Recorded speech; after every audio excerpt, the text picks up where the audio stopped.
이 현재 주식시장이 힘들어 느낀다는 거는 종목 선택이 상당히 문제가 있는 경우가 많은 거죠. 포트폴리오를 수정해야 된다.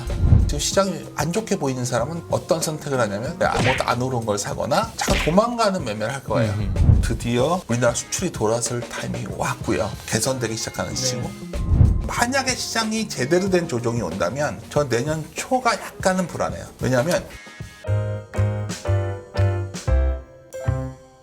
앤서니 볼턴이라고 혹시 피델리티 옛날 펀드 매니저였던 앤서니 볼턴이라고 있어요.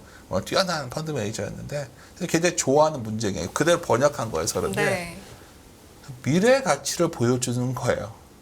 주식시장이라는 거는. 미래 가치? 과거 가치를 보여주는 게 아니라. 반영해서. 그게 본질이라는 거죠. 그럼 지금 시장은 우리가 미래의 어떤 모습을 그리면서 현재까지 진행되어 왔고 또 어떤 모습을 지금도 반영해 갖고 있는가. 오늘은 좀 그런 얘기를 좀 했으면 해서 이 문장을 좀 가져왔습니다. 네. 첫 번째 슬라이드를 한번 방금 우리 윤 대표님 말씀하신 그렇죠. 네. 앤서니 볼턴. 네, 피델리티 매니저였고 뭐 굉장히 유명하신 분이에요. 저도 좋아하는 분인데 하여튼 그래서 미래 가치를 현재 시점에서 미래 가치를 번역이 좀 이상한데 번역 이렇게 돼 있어가지고 뛰어나게 그렇죠. 내가 번역하면 번역자에 돼 있어요. 뛰어나게라는 것이 미래 가치를 잘 보여주는 것이다. 이런 말로 이해하면 되겠습니다. 그렇죠. 사실은 이제 대표님께서 항상 네. 이 PPT 자료를 가져오시면 첫째 화면에는 딱 의미심장한 또는 명언 이런 걸 딱 한마디씩 가져오셔서 저는 오늘도 어떤 문장이 첫 번째 그 장표에 띄어져 있을까 기대를 하고 왔는데 오늘은 주식시장이란 미래 가치를 뛰어나게 보여주는 곳이다. 책 제목부터 탑 다운이시잖아. 탑에 딱 찍어놓고 다운.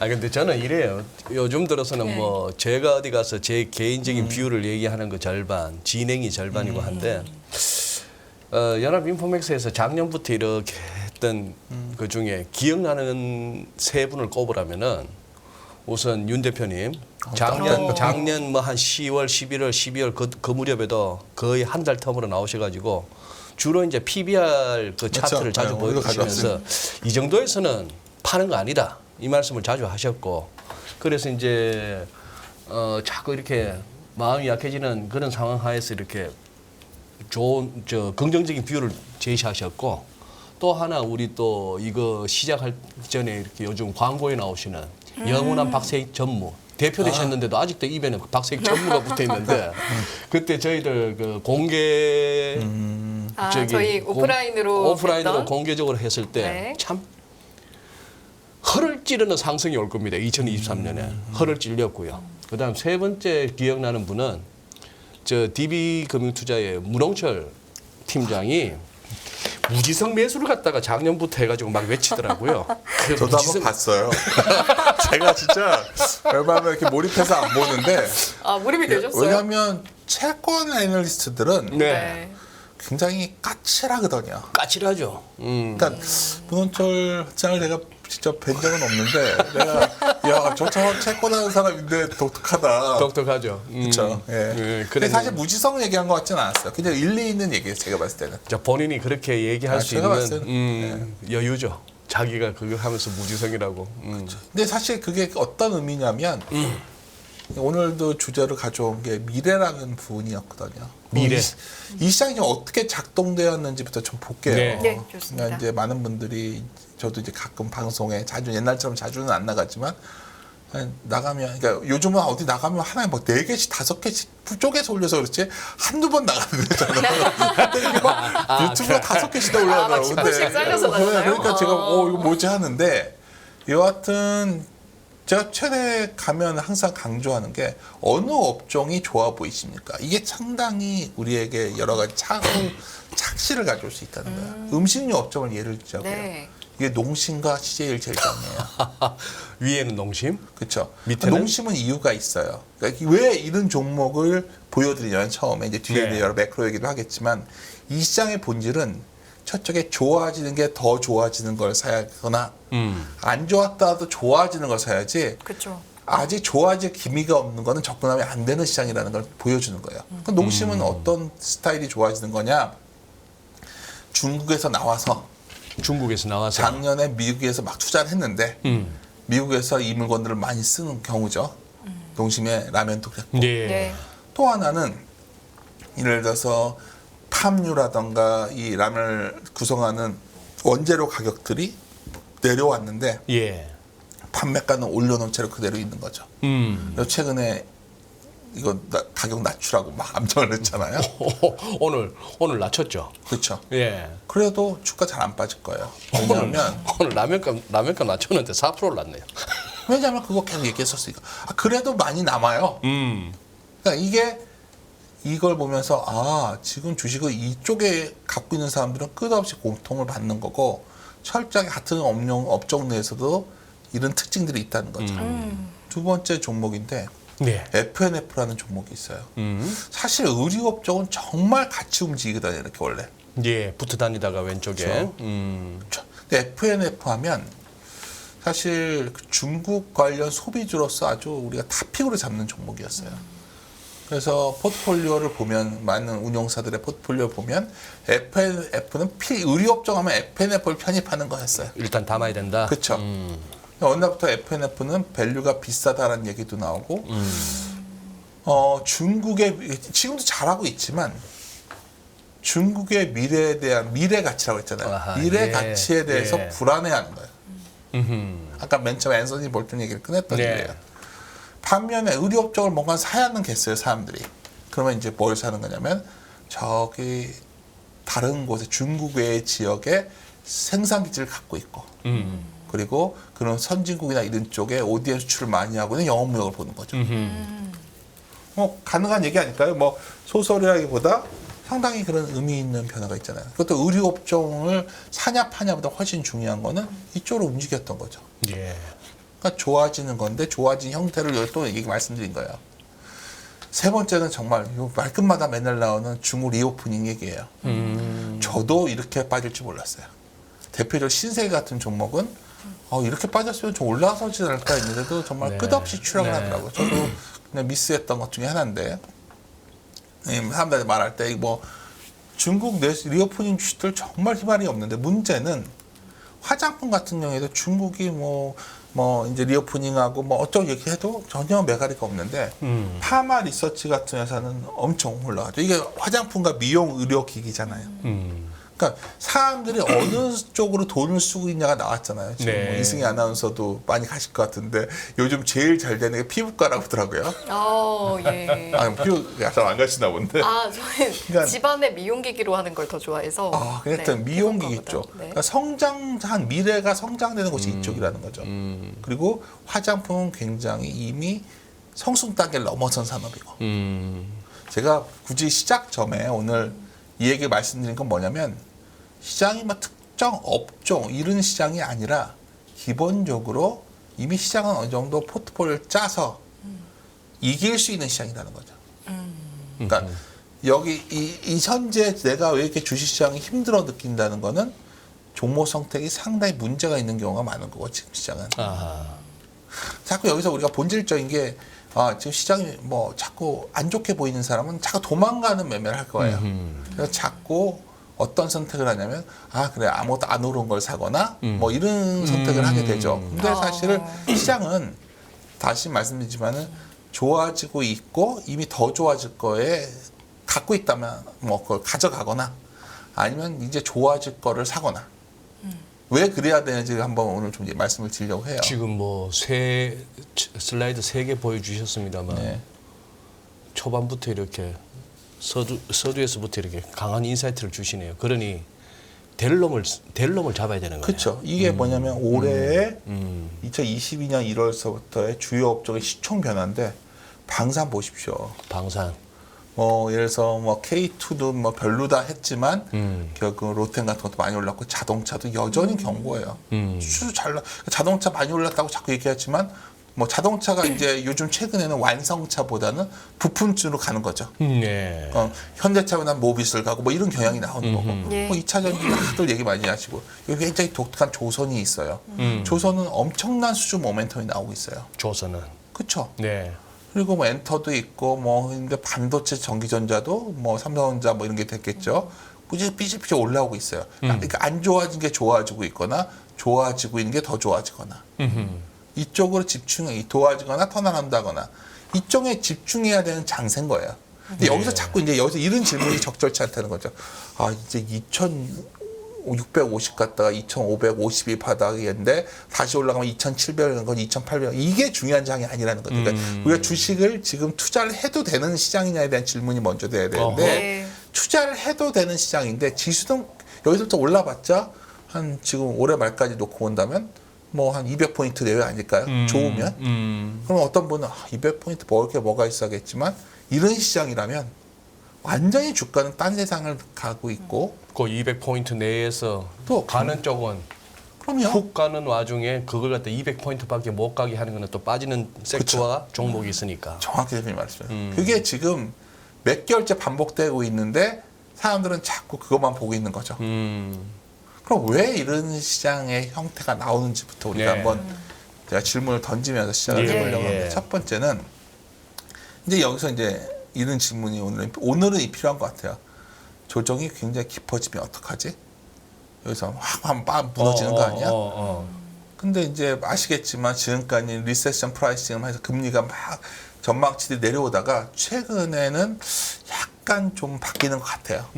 그래서 좀 불안해하지만 저는 여기서 금리를 뭐 어떤 분은 뭐 2번 올릴 때까지 기다리는데 저는 2번 올릴지도 잘 모르겠고 뭐 이게 뭐 지금 거의 막 빠진 건 분명한 것 같거든요. 그러니까 점도표 봐도 내년에 내려간다예요 일단. 그러니까. 뭐 이걸 그래서 2번 올리는 1번 올리는 좀 모르겠어요. 근데 중요한 건 이런 거일 것 같아요. 그러니까 물가가 지금 기본적인 생각은 물가가 너무 급하게 올라가서 금리가 너무 급하게 올라갔었는데 사람들은 이거잖아요. 뭔가 터져서 금리 내려올 거니까 그때 금리 내릴 때 주가 박살날 거다. 이 논리가 마음속에 있는데 사실 이번에 너무 급하게 물가 올라가 금리가 쫓아갔다가 물가가 안정화되면 금리가 조용히 그에 맞춰서 발을 맞춰 내려올 수가 있거든요. 뭐제 얘기가 아니라 네, 예. 그럴 가능성에 대한 얘기들이 자꾸 나오는 거예요. 예. 그러면 이제 그렇게 보는데 사람들이 이걸 많이 보여주죠. 뉴욕 연준의 경기 침체 확률을 보면 이게 경기 침체 확률이 이렇게 높다는 거예요. 다시 말 이렇게 보여드리면 첫 번째 오해가 뭐냐면 이렇게 높으니까 이번에 경기 침체 강도가 엄청 심할 거다 얘기하신 분인데 그게 아니라 확률만 높다는 거예요. 확률적으로 봤을 때 순수하게. 아 이게 엄청난 착시네. 엄청난 경기 그러니까 침체 제가 확률인데 이걸 왜 말씀드냐면 정말 어떤 뭐 조심스러운데 어디 방송 이걸 보여주면서 이렇게 이때에 비해서 훨씬 더 심한 경기 침체 그건 전혀 잘못된 얘기예요. 이건 뭐냐면 뉴욕 연준에서 그러니까 금리나 장단기 금리 차를 갖고서 경기 침체가 올 확률을 말씀드립니다.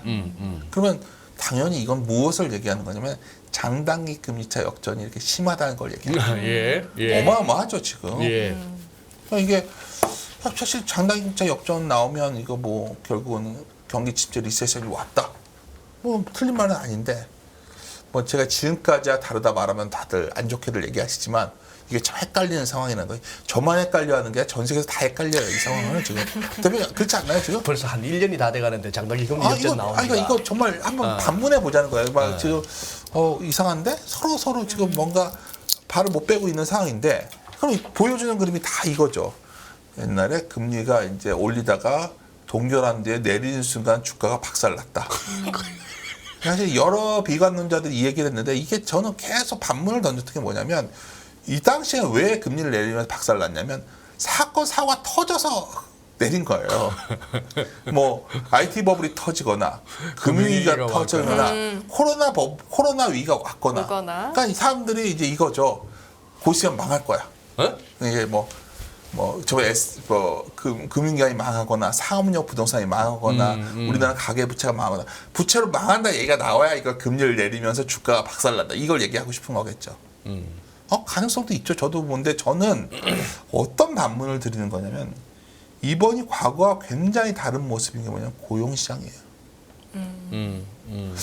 그러니까 고용시장이 왜 그럴까에 대해서는 지금 상당히 어쩌면 저보다는 여러 경제학자들이 얘기를 앞으로 이걸 규명해 줄 것 같아요. 이건 우리나라 수치인가요? 미국이죠. 이게 미국이에요, 미국.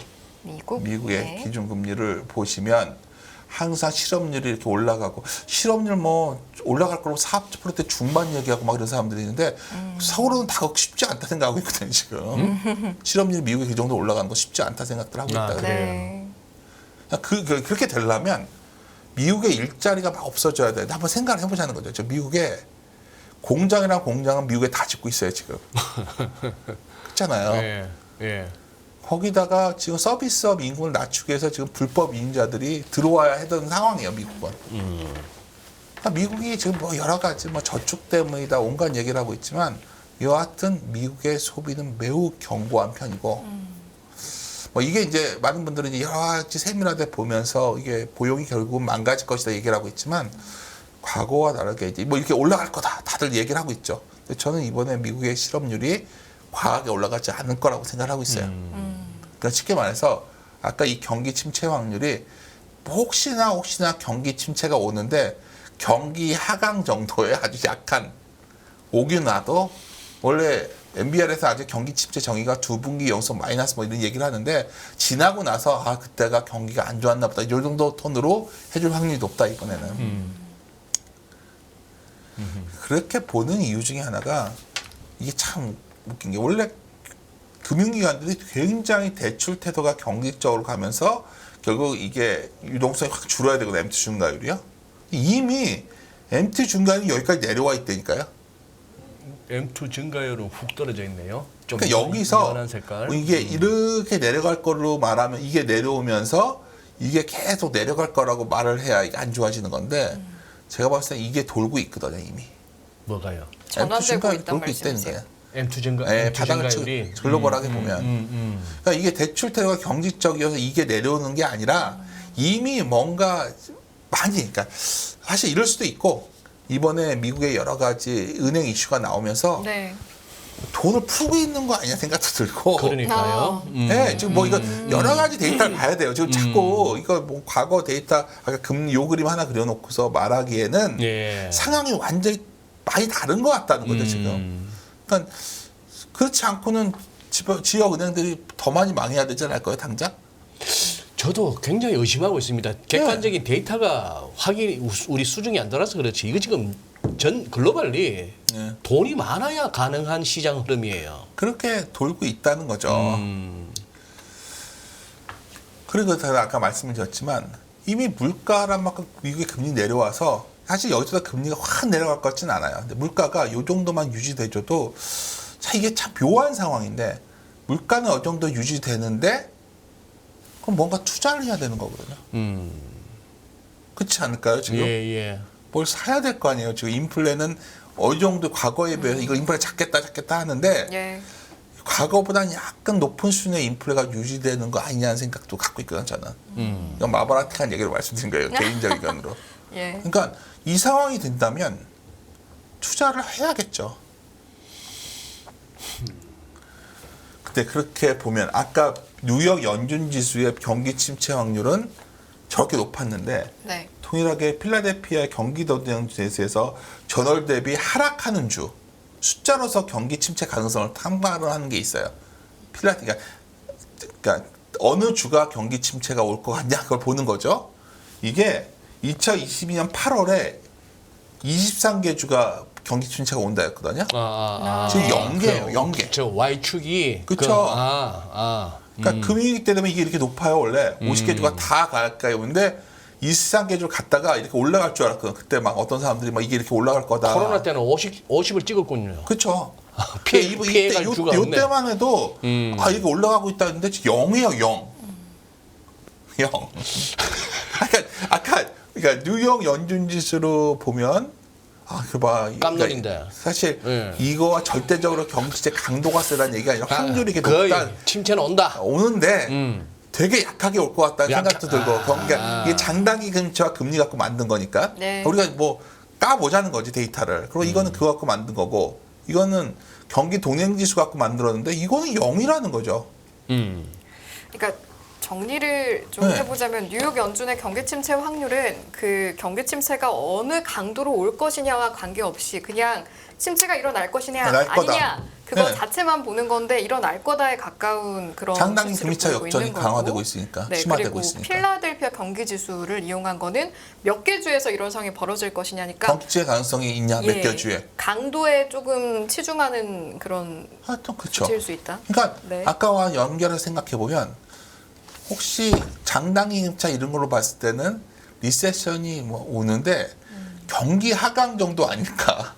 좀 슬로우해지는. 얕은 그러니까 수준에. 제가 그러지 않고는 지금 주가가 올라가다 조정을 받든 어쨌든 간에 굉장히 견고하다니까요, 지금 시장이.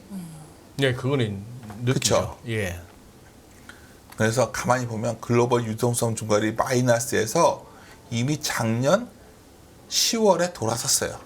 근데 사실 또 방금 말씀하신 그 대목에 대해서 우리 채팅창에 또 우리 애청자분들의 톤은 또 그렇습니다.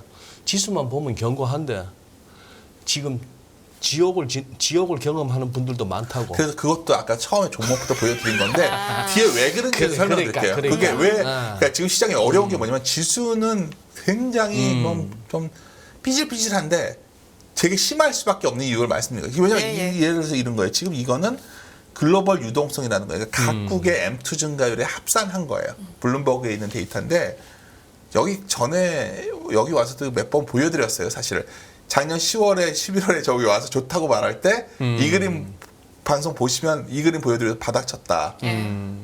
이게 15년도 그랬고요. 이때도 그렇고 이게 바닥치고 올라서면 유동성이 보강되는 형태인데 삐질삐질 올라오고 있어요. 내용을 보면 어디가 올라온 거냐면 중국 같은 데서 돈을 푸는 거죠. 미국은 줄여도. 그러니까 글로벌 총량을 보면 그렇습니다. 예. 서로 예. 돈을 풀고 있는 거. 예. 일본도 풀고 예. 있고. 예. 그래서 제가 드리고 싶은 요지는 이게 어떤 뭐 굉장히 긴축 사이클, 그 위축 사이클에 되면 경직 사이클 되면 다 같이 이게 경직돼야 되는데 이번에는 푸는 것도 있고 네. 사실 미국도 M2 외에 다른 쪽에서는 좀 풀리는 것도 있는 것 같고 그래서 저는 이게 결론이 뭐냐면 이 유동성은 수요를 말하는 거예요. 외국인이 사고 있는 걸 얘기하는 게 아니라 네. 글로벌 유동성은 결국 누군가 사줄 수요 여력이 있냐를 가늠하기 위해서 보는 건데 돈이 도는 거니까 예.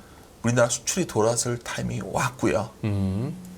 요번에 1월 1일부터 20일까지의 수출을 보면 드디어 좀 개선되기 시작하는 징후 그게 나오기 시작했어요. 그러니까 제가 말씀드리고 싶은 거는 결국은 뭐 대중 수출도 그렇고 모든 수출 지표들이 만약에 한 달, 두 달, 3개월 지나면 지날수록 마이너스 폭이 줄어들고 이런 모습이 나오면서 시장은 자신감을 갖게 될 겁니다.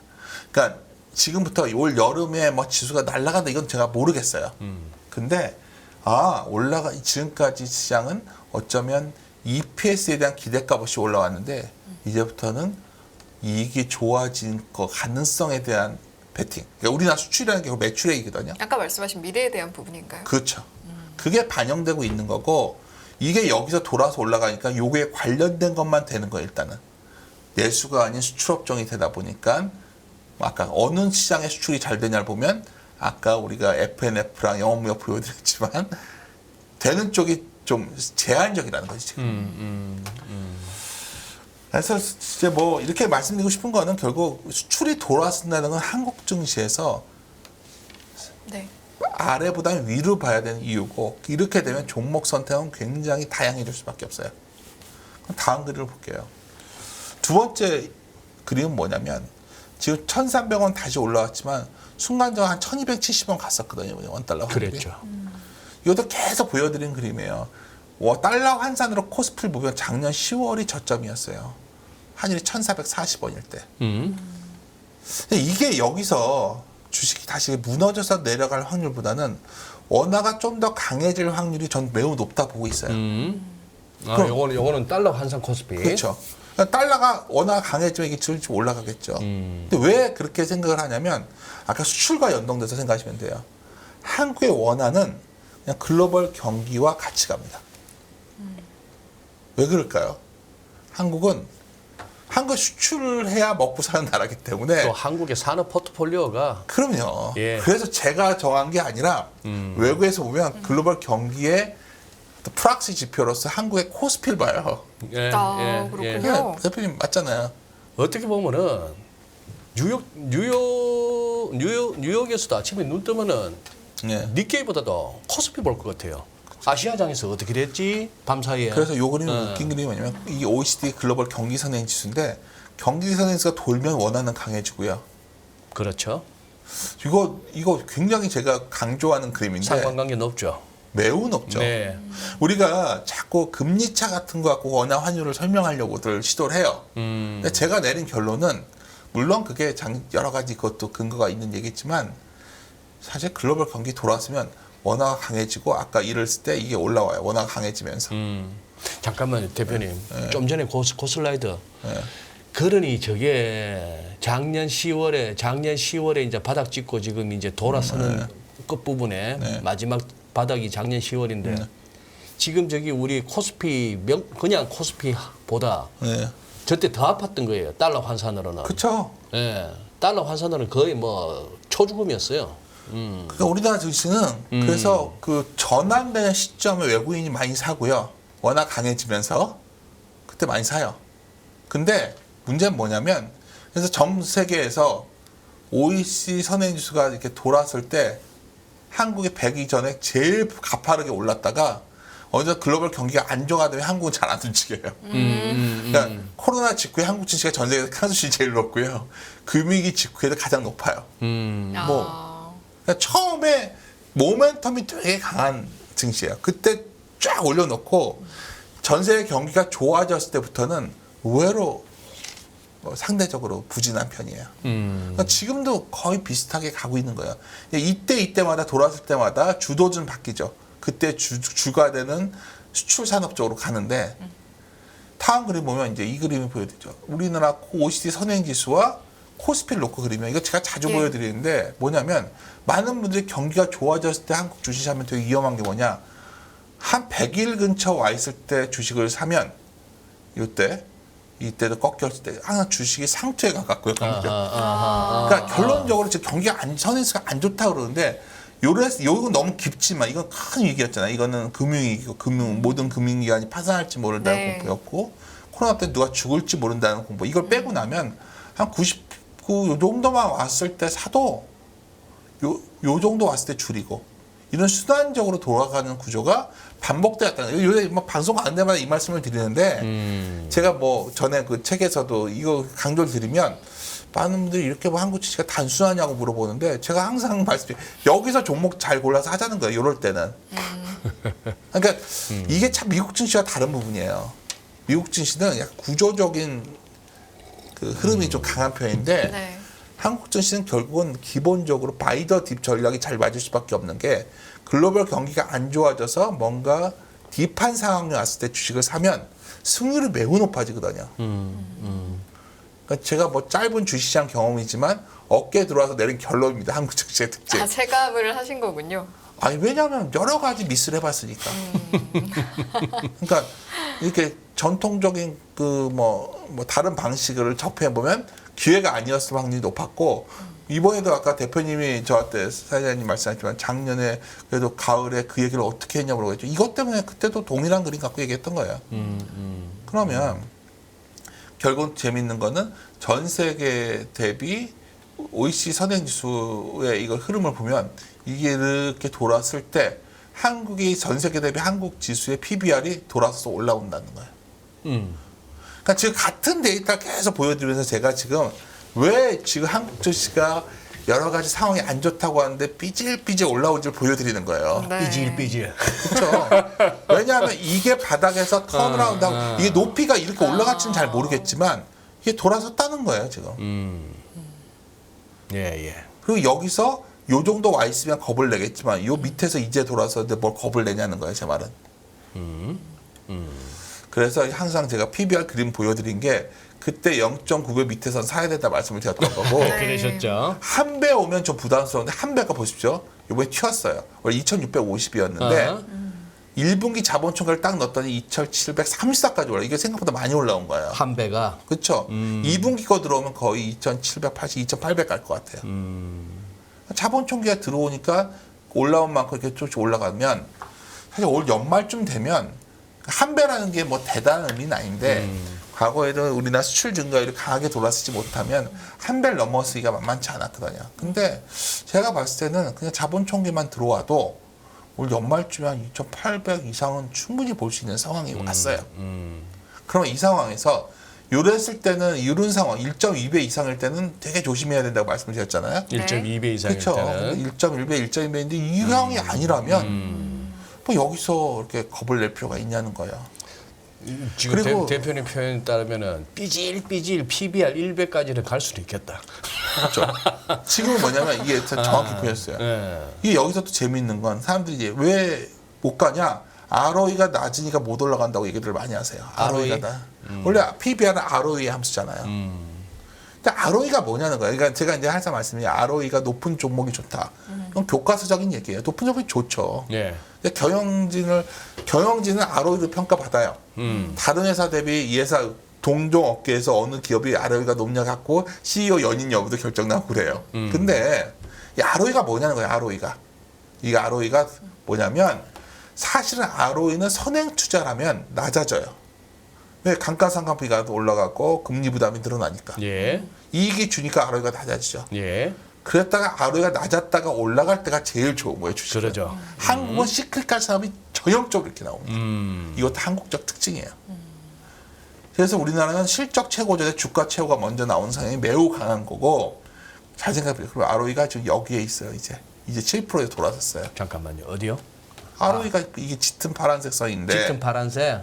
ROE가 한 10% 근처 갈 때까지 이 정도 왔을 때가 이렇게 내려오고 있잖아요. ROE가 전체 한국의 이익이 떨어지니까 하고 있지만 지금 올라가는 타임이잖아요. 지금. 네. 한 요 정도 갈 수 있겠죠. 한 9%. 여기 가야 좀 고민해야 되지 않겠냐는 거예요.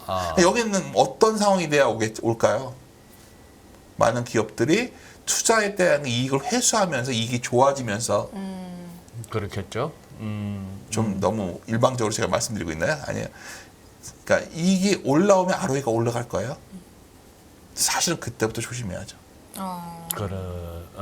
오케이. 예. 이게 실적 최고 전에 주가 먼저 고점을 치는 순간이 나올 거예요. 네, 네. 그게 언제인지는 저도 몰라요. 왜 모르냐? 이게 아직 안 올라왔으니까. 이게 이 정도 올라오면 저는 아마 여기 방송에서 부르시면 이제부터는 아마 그때는 분위기가 다들 굉장히 낙관적으로 변해 있을 확률이 높아요. 예.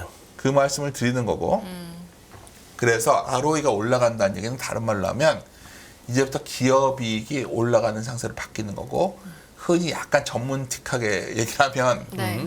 PER이 아니라 EPS로 움직이는 상태가 시작됐다고 보는 거예요. EPS가 아마 여기 방송도 요새 부르시면 뭐 앞으로 하반기 이후에 실적의 방향이 중요하다 뭐 이런 표현을 쓰는데 이게 다른 말로 하면 이익이 중요하단 말이고 경제로 얘기하면 네. 이제는 뭐 연준의 금리 사이클보다는 펀더멘탈이 중요하다 뭐 이런 표현 쓰겠죠. 경기가. 근데 이게 다른 말로 하면 PER이 아닌 EPS 장세로 바뀌었다는 의미하는 거고요. 우리 증시는 보통 멀티플 PER이 먼저 올라오고 그다음에 이익이 돌면서 PER이 돌아서 올라오고 이제 비싸져 있으니까 이익이 올라가면 PER이 내려오잖아요. 예. 고포에 사서 저포에 팔라 전략이 한국에서 적절한 거는 이게 고포에 사서 저포에 팔라는 전략이에요. 네. 이게 지금 시작된 겁니다. 고퍼에서 사서 저퍼에서 팔아야 돼요. 팔아라. 그거 우리 전에 저 제리 형하고 톰 형하고 그 얘기 하다가 막 헷갈려갖고 막 했던 기억이 나네. 예. 그러면 이제 여기서 중요한 건 이익이 정말 돌았으냐. 그럼 애널리스트들이 전망치를 합쳐놓은 거예요. 드디어 돌아서고 있죠. 바닥을 치고서. 이게 올라가면서 EPS 장사가 시작되는 거겠죠. 이게 뭐 이렇게 약간 뭐 애널리스트들이 와서 이걸 너무나 이게 전문적으로 얘기해서 그렇지 별거 아니에요. 제가 이렇게 말씀드린 게 이제 편하게 말씀을 드리는 건데 이게 돌아서 올라가는데 이게 미래를 보여주는 게 아니에요. 컨센서스라는 거는 다시 말하지만 컨센서스가 돌아왔으면 사람들이 그래 이게 미래가 이렇게 변한다가 아니라 컨센서스는 뭐냐면 이 것은 주가의 후행 내지 동행 지표예요. 이거 잊지 마십시오. 이게 내가 왜 이걸 보여드리냐면 이제는 뭐 제가 애널리스트 교육할 때 쓰던 건데 그러니까 선행 지표가 아니라는 거예요. 수행 지표다. 그렇죠. 후행적으로 바꿔가는 거예요. 전망치가. 주가 오르고 또 다시 고치고 주가는 고치고 이렇게 되는 거예요. 너무나 당연한 거죠. 12개월 예상이익이 상승하는 이익 개선 기대를 말하는 게 아니라 후행적으로 설명될 뿐이에요. 다시요. 무슨 말씀이죠? 그러니까 사람들은 12개월 예상이익이 올라가니까 이익이 좋아진다고 얘기를 하지만 예. 사실 그거는 개성 기대와는 다른 거라는 거죠.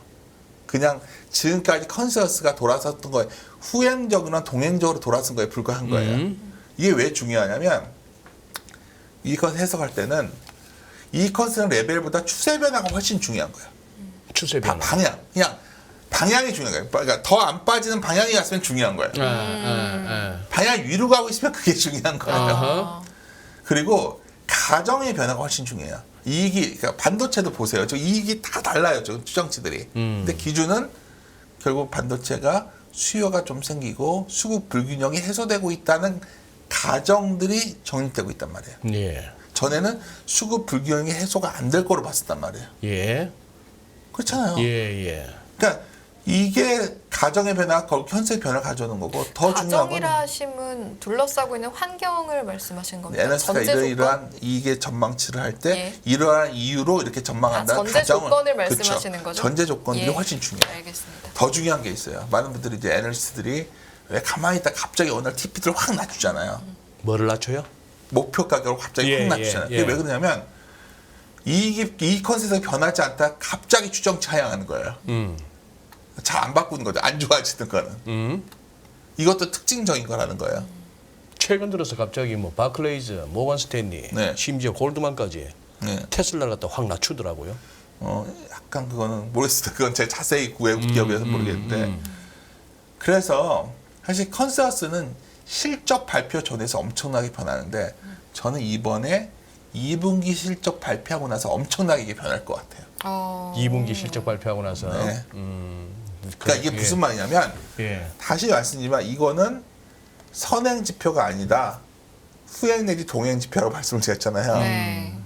컨센서스는 실적 발표 전후가 가장 빈번하게 변화한다. 이 두 가지만 기억하셔도 네. 이번에 실적 발표라고 반도체 기업부터 모든 기업들이 상당히 컨센서스이 긍정적으로 변할 거라는 거예요. 그러면 후행적으로 항상 이렇게 변화를 하니까 네, 네. 아마 그거에 대해서 상당히 주가는 반응을 합니다. 어떻게 보면 땡겨서 반응했는지도요. 그렇죠. 아니 근데 그게 나와서 안 좋아지는 것보다 방향이 위로 잡히면 계속해서 반영해 가요. 계속해서 반응이 그렇죠. 나온다. 그러니까 2분기 실적 시즌 발표가 이번에는 상당히 힘이 될 확률이 높다는 거예요. 힘이 된다. 추세를 봐야겠네요, 그때. 그렇죠.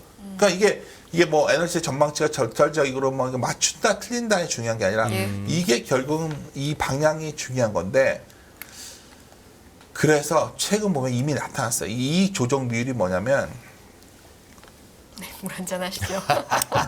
이게 근데 걱정인데 나는 되게 왜요, 오늘 왜요? 재밌는 얘기라고 생각하고 네. 왔는데 오늘 흥미롭게 듣고 있습니다. 아나운서 재미없어 하는 것 같아서 안 좋아하는 아주 것 재밌게 같은데. 듣고 있습니다. 아니요. 예. 저는 지금 놀라운 게 2,000명 가까운 우리 애청자분들이 지금 실시간으로 보고 계신데 예. 이 우리 시청자분들의 이 열공 모드에 제가 감동을 하는 거죠. 저도 지금 대표님 설명을 들으면서 중간중간 놓치기도 하고 이따가 다시 봐야겠다 싶기도 네, 뭐, 하고 하는데 네. 이걸 갖다 다들 열심히 보고 계세요. 열심히 보고 계신 게. 뭐 제가 뭐 근데 제가 저는 놀라운 거죠. 이걸 갖다가 네. 그냥 뭐 요 한 4종목이나 요 8종목만 사세요 해버리면 끝인데 그걸 안 하고 이 공부를 갖다 재밌어 근데 하시네. 이게 굉장히 중요한 게 제가 뭐 정답은 몰라요. 근데 제가 여기서 하는 거는 제가 경험하고 제가 이 데이터를 어떻게 해석해야 되는지. 그러니까 아까 처음에 그래 너네들이 잘 맞춰 왔는데 잘 맞춰온 이유가 뭐냐고 자꾸 물어보더라고 누가 사실. 그게 궁금해요, 사실은. 네, 이런 네, 거예요. 네. 아, 그러니까 이 컨센서스를 어떻게 볼 거냐도 매우 민감한 분이야. 이걸 어떻게 해석하냐 데이터를. 그쵸. 그러면 저는 그걸 보는 거고 사실 이익 수정 비율은 뭐냐면 좋아지는 거 나빠지는 거의 비율인데 이게 돌아서 올라오고 있잖아요. 이렇게 돼버리면 주가가 다 밀리려고 잘 안 밀릴 거라는 거예요. 그러니까 막 무너질 것 같아서 예를 들어서 이런 거죠. 저도 차트 보니까 차트가 막 5일선 깨고 막 11선 깨고 내려가던데 무너지는 줄 알고 막 다 밀어서 다 팔아버려. 밀어서 판다 그러잖아요. 다 밀어버려. 이틀 있으면 다시 그 가격 위로 와 있는 거죠. 그럴 확률이 매우 높아요. 이런 기업들은 아까 말했던 기업들은. 네. 네. 그러면 방법은 뭐냐면 기업을 잘 선택하는 싸움에 들어갈 수밖에 없는 시장이 왔다는 거고요. 예. 다만 좋은 얘기만 했는데 하나 찝찝한 건 만약에 시장이 제대로 된 조정이 온다면 전 내년 초가 약간은 불안해요. 왜냐하면 유가가 올라갈 수 있어요. 그러니까. 계절성 때문에 YOY 효과 때문에. 그러니까 저는 올해 사실 3분기와 4분기 전반까지는 게 겁이 별로 안 나요. 내년 초는 혹시나 이런 모든 것들이 다시 좀 이렇게, 왜냐면 이 유가라는 건 기본적으로 코스트에 관한 거거든, 코스트. 예, 예. 이걸 다시 건들면 어떡하지? 이 생각을 하는데, 여하튼 뭐, 이것도 확률을 이렇게 높게 보진 않아요. 그러면 이제 뭘 할 거냐? 뭘 할 거냐?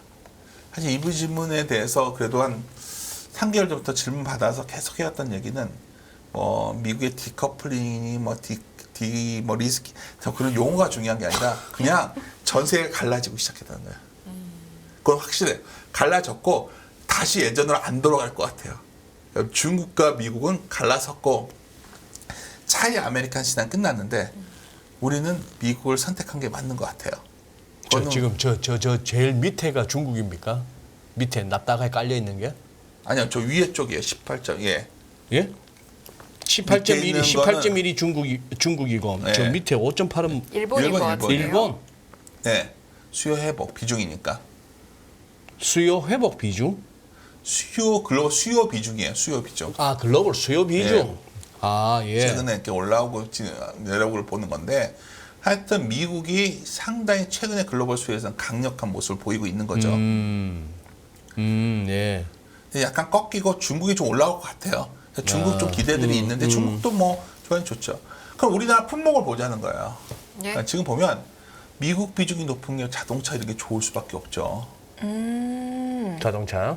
저 여기에 있는 것들이 좋은 거예요. 뭐 이런 것들 뭐 전륜용 기기 같은 거에서 엘모 같은 계열사들도 다 좋고 막 좋은 게 많이 이쪽에서 해야 되고 웃긴 거는 중국 수출 비중 제일 높은 게 많은 분들이 뭐 화장품인 줄 아는데 반도체예요. 그러게요. 중국이 테크를 수출하면 우리나라 반도체 껴파는 거예요. 그러니까 중국이 만약 좀 살아나면 의외로 반도체 같은 게 더 탄력을 받겠죠.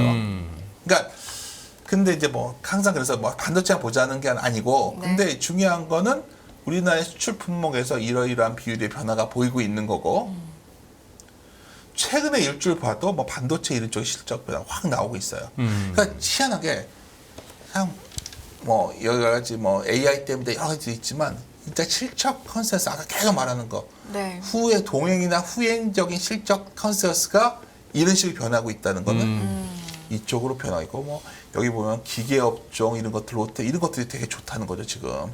예, 예. 뭐 예. 굴삭교 회사들 왜 이런 게 좋냐면 굴삭교 회사는 예. 그 전 세계적으로 이제 중국과 이렇게 서로 갈라내야 되니까 중국이 광산 같은 거를 다 갖고 있는 게 아니라 그거 갖다가 재련하고 이런 회사들이 많으니까 그러니까 서로 이제 각 나라가 다 광산 개발 들어가는 거예요. 네. 굴삭기 회사들도 엄청 실적이 좋아지고 있어요. 그러니까 지금 이쪽들이 좋아지는 업종들 보면 네. 서로 갈라지는 바람에 좋아지는 거예요. 아, 이런 글로벌한 상황을 봤을 때 갈라지면서 그러니까 미국과 중국이 갈라지니까 각자 생산을 해야 되는 시대로 가니까 네. 점점 커지고 있는 거고 사실 이런 국면에서 되게 흥미로운 게 뭐냐면 일단 우리 증시는 저는 대형주 장세가 더 이어진다 보는데 아까 다시 돌아가서 OECD 선행지수 보면은 이게 돌아서서 OECD 선행지수가 100 이상 넘어가면 한국 주식은 그러니까 우리나라도 이때까지는 그 핵심 종목들만 올라가요. 100 이상 가면 글로벌 경기가 되게 좋아진 거잖아요. 그러면 싼 주식까지 다 올라지게요. 그때는. 그러니까 지금부터 이때 지금 안 올라간 종목들을 사놓고 기다리느니 이 구간에서는 이미 아까 말씀드린 좋아졌거나 돌아서는 게 확실하거나 이거에 집중하자는 거죠. 제 말은. 그러니까 지금 계속 말씀드린 게 글로벌 상에서 100 넘어서 글로벌 경기가 굉장히 안정화된 상황이 오면 이거저거 다 오르거든요. 근데 그 시장이 왜 지금 어디서 들려면 계속 말씀드린 게 어차피 시장이 좀 좋아질 거야 하고서 기다리는 분들이 되게 힘든 시장이 계속 이어질 거라는 거예요. 근데 이게 이렇게 걸리는 게 오래 걸릴 수도 있거든요. 이게 돌아서는 게. 이게 결국에는 엉뚱한 데서 헤매지 말자 이 말씀이신 그렇죠. 거예요? 지금 뭐 그래서 청와대면 뭐 삼성전자 이런 거라도 봐야 되는 거예요. 지금 왜냐하면 지금 여기서 막 그래 우리 국내 내수주를 내가 기다려야지 막 해도 잘 안 되고 뭐 CJ 계열사도 요새 내수 관련된 기업들 막 정신 없잖아요. 예. 예. 이 온기가 언제 확산될지 저도 여기 두 분도 모르고 저도 모르는 거예요. 이게 만약 몇 개월 뒤에 확산된다는 확신이 있다면 싼 주식 사놓으면 되는데 사실 그게 쉽지 않아 보여요. 더 재밌는 건 아까 이제 그래서 이제 아이디어를 드리면 전 세계 미국과 이제 러시아와 중국과 다 갈라지게 되니까 전부 다 이제 석유라는 것도 사우디랑도 미국이 갈라지고 이렇게 된 거죠. 왜냐하면 그러니까. 미국이 엄청나게 석유를 생산하거든요 지금. 예. 가스를 생산하잖아요 지금. 예. 그러니까 사실 민주당은 환경 문제를 얘기해야 되는데 그냥 관련 없어. 엄청난 투자를 하고 있어요 지금. 미국이 왜 이렇게 고용이 좋냐면 어마어마한 캐펙스 투자가 들어가고 있어요. 무슨 투자도 있냐면 바로 이런 거예요. LNG 터미널이 어마어마하게 커지고 있어요 미국이. 그래서 조선주가 난리가 난 거예요 지금. 조선주가 지금 캐파 증설이 이렇게 예정돼 있는 거야 이렇게. 그러면 그래서 쪼개지면서 영향을 받고 있다는 말씀이 이 그런 거죠. 말씀이시군요. 그러니까 쪼개져서 우리는 이제 러시아는 중국은 러시아 거 쓰고 나머지 나라는 미국 거 갖다 쓰는 거예요 지금. 그러니까 LNG선을 막 만들고 있는 거고 터미널 증설하고 막 이거 전 세계가 지금 이러한 투자 붐이 벌어졌는데 네. 관련된 섹터들은 매우 좋아진 거죠. 시간이 다 됐나요? 아니 아직 시간이 아니요. 있습니다. 빨리 10분여 서- 정도. 잠깐만요. 저 너무 재밌어가지고 아까 저 29페이지 저기 G2향 주요 수출 품목 잠깐만요, 네. 대표님. 거기서 내려오다가 저 약간 음영 처리한 첫 번째가 건전지 및 축전지인데 네, 예. 저 축전지가 저 배터리 말씀하시는 맞죠. 겁니까? 아, 저 축전지 진짜 오랜만에 듣는다. 이거 축전지. 그대로 글러 이 항목이 이렇게 돼 있어요. 아, 예. 그대로 불러서 하는 거죠. 뭐 저희는 데이터 긁어야 그대로 되니까. 불러서 그러니까 그래서 이제 결론적으로 말씀을 드리면 네. 지금 미국이 돌았으면 아예 뭐 돌았으면 우리도 돌았었는데 굉장히 여기서 핵심적인 게 뭐냐면 이러한 이익의 증가가 숫자로 확인되면 늦고요. 어떤 징후를 보면 되는 거냐면 예를 들어서 뭐 이건 참 슬픈 얘기인데 대규모 감원이나 뭐 사업부 축소 뭐 LG전자 같은 것도 사업을 축소했잖아요. 뭐 그런 거라던가 아니면 무슨 뭐 신규 상권 새로 들어갔거나 뭐 이러한 좀 수익의 증가 늦게 나타나기 때문에 이러한 정책이 나온 기업들이 되게 좋은 거예요. 잘 보시면 최근에 그런 기업들이 매우 빠르게 올라오고 있어요. 시장 매일 여기서 연준이 어떻게 나올까 이 고민하는 시간에 사실 이것들은 굉장히 빠른 속도로 지금 주가가 올라오고 있고요. 그래서 계속 결론적으로 말씀드리면 이제 최종 얘기인데 아까 EPS가 올라오면서 PER이 내려간다 그랬잖아요. 네. 이 PER이에요. 계속 얘가 PER이 높다고 얘기를 하지만 사실 저 한국은 턴어라운드 할 때 보면 PBR은 올라가고 PER은 내려와요. 이때가 한국 증시가 굉장히 강력하게 올라올 때입니다. 아래 보시면 어떤 게 뒤따라 이익이 컨센서가 돌아 올라오면서 올라오면서 이게 와 있어야 이 PER이 내려오니까. 그러면 이 모습이 나왔냐가 제일 중요하잖아요. 네, 예. 제가 오늘 뭘 말씀드리냐면 예. 수출이 변했다는 거는 수출과 무역 수지는 매출과 이익을 말하는 거예요.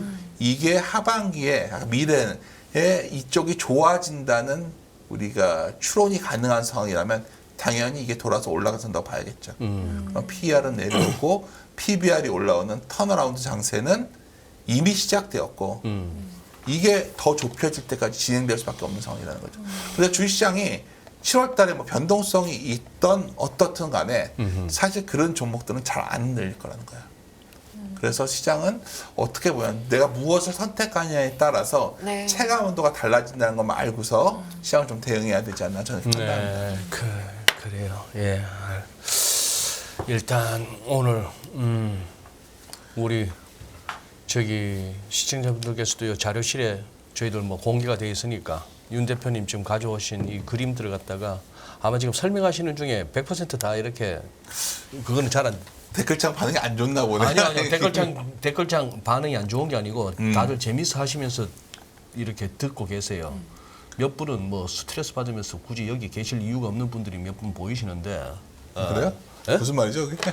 그냥 뭐 이렇게 씹는 맛으로 사는 분들 있잖아요. 왜? 네, 그 저를 씹는 왜요? 뭐 그런 분들 좀 계신데. 세상엔 다양한 분들이 시청자님들께서 있으니까. 계시니까. 근데 저는 뭐 라디오든 뭐 TV든 내가 마음에 안 들면 안 보면 되는데 이렇게 굳이 스트레스를 갖다 자초하시는 분들이 가끔 계시더라고. 자, 그러면은 네. 일단은 우리 쪽은 이렇게 되고 우리 쪽이 가기 위해서는 바깥도 도와줘야 됩니다. 네. 중국이나 최근 들어서 중국이 좀 부진했습니다. 뭐 오늘 조금 우리 중국 장이 우리를 좀 도와준 것 같기도 하고 미국도 그렇고 글로벌리 보더라도 대표님께서는 뭐 딱히 굳이 공포에 젖을 이유는 없다. 그러니까 이제 뭐 사실 이런 때면 제가 이렇게 딱 머뭇거리는 게 중국에 대해서 그만큼 제가 고민을 많이 하고 있지는 않은 상황이어서 그 글로벌인데 사실 중국 제가 이제 뭐 중국 미국을 제가 뭐 전문적으로 데이터를 더 보고 있지는 않아요. 근데 이런 정도는 있죠. 그러니까 생각보다 미국이 소비가 견고할 것이다. 그리고 중국도 최악은 벗어나고 있다. 그러니까 이게 겹쳐서 전 세계 경기가 어떻게 보면 조금씩 나아지는 방향으로 가고 있다면 한국은 그냥 글로벌 경기와 매우 연동된 나라예요. 이 말씀 드리면 많이들 얘기하시는 게 야, 중국 수출이 막혔는데 한국이 어떻게 좋아져 하는데 그거는 많은 분들이 좀 너무 오해하시는 거고요. 그러니까 지금도 중국에 어느 정도 중국이 좋아지면 수출하는 양이 있죠. 품목이 좀 바뀌어서 그렇지. 네. 그러면 관련된 품목 위주로 가면 그건 좋아지고 있는데 그냥 확연하게 과거에는 우리나라 중국 좋아지면 마스크팩 갖다 팔고 그랬잖아요. 화장품에서. 안 되는 거죠. 그런 것들은. 그리고 중국에서 우리 현대차 예전처럼 안 팔리잖아요. 근데 현대차가 왜 이렇게 실적이 좋아졌죠? 다른 나라에서 판 거죠.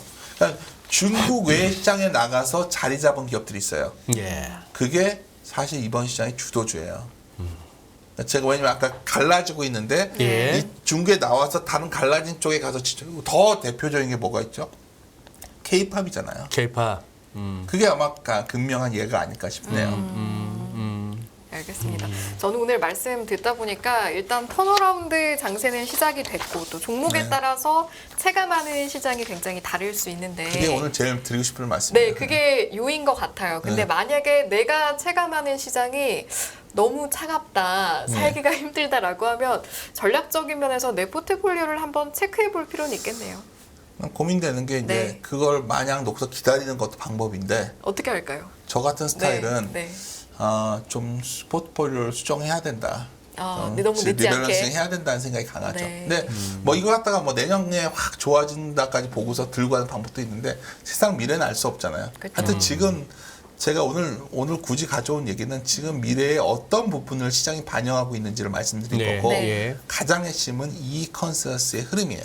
방향성 그쵸. 체크하자. 이 돌아서는 시기의 가장 큰 특징은 이미 좋아진 거 아니면 좀 있으면 돌았을 거 외에는 사실 나머지는 이제 불확실한 상황 아닐까 저는 싶네요. 그러니까요. 예. 저는 개인적으로 예. 초반에 보여주신 슬라이드 3개 네. 그걸 갖다가 거의 모든 업종에 네. 한번 대비를 해봤으면 좋겠어요. 뭐 아까는 이제 식품주 하나 보여주셨고 재밌었어요. 그 장표. 그렇게 네. 그렇게 다시 한번 하셨는데 볼까요? 네. 그러니 예를 들어서 요즘 뭐 핫하다고 하는 2차 전지주 가운데에서도 2차 전지 플러스 2차 전지 관련주까지 해서 그 종목들을 저렇게 한번 겹쳐보는 거예요. 겹쳐보다 보면은 얘는 될 놈이고 얘는 안 될 놈이고가 보이겠네. 좀. 근데 그걸 그래도 만만치 않은 사고일 것 만만치 같은데. 않은데 그 정도라도 해야죠. 뭐 그냥 뭐 유튜브 한 1, 20분짜리 보고 그냥 시키는 대로만 하기는 좀. 알겠습니다. 예, 그래요. 아우 대표님 역시 예다 지금이나 1시간 정도는 거뜬하시구나. 좀 너무 지루하게 한 것 같아서 아니에요, 뭔가 지금 오늘 장표- 저는 재밌는 얘기로 가져왔는데 재밌어요, 혼자 즐거워했던 재밌어요. 것 같아서 걱정이네요. 예. 아니 장표 하나는 지금 못 본 게 있어서 저는 오히려 아쉬울 지경이었는데. 그러니까. 네네네. 예. 아유 오늘도 그래요. 좋은 인사이트 나눠주셔서 고맙습니다. 네, 감사합니다. 네. 네, 네. 감사합니다. 끝없는 위기 속 기회는 언제나 숨어 있습니다. 성공한 투자 고수들과 나눈 투자의 철학. 다가올 기회를 잡아내는 부의 만찬으로 여러분을 초대합니다. 푸짐하게 한 상 차려놓았습니다. 안녕하세요, 이승입니다. 더 많은 영상을 보고 싶으신 분들은 화면 오른쪽에 있는 구독 버튼을 눌러주시기 바랍니다. 그리고 영상을 보시면서 좋아요는 필수인 거 아시죠? 항상 인포맥스 라이브를 사랑해주셔서 감사합니다.